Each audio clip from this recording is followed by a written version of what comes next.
Mga kaibigan, iba't ibang boses ang ating kayang nagagaya. At ngayon, ang inyong pinagmamalaki at yung pinakamamahal na boses ni Tatay Digong. Okay lang ba sa inyo? You know, there's so much trouble in this country. I hate drugs. Sabihin ko sa inyo, si Bong, ako, isa lang ang bisyo. Perwisyo, serbisyo. Alam mo, nung tumakbo si Frede, Senado, nagalit ako sa kanya.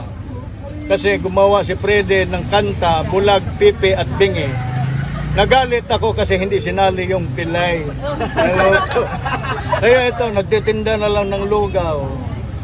Kaya si Frede hindi nanalo. Huwag mong subukan, masisira ang buhay mo.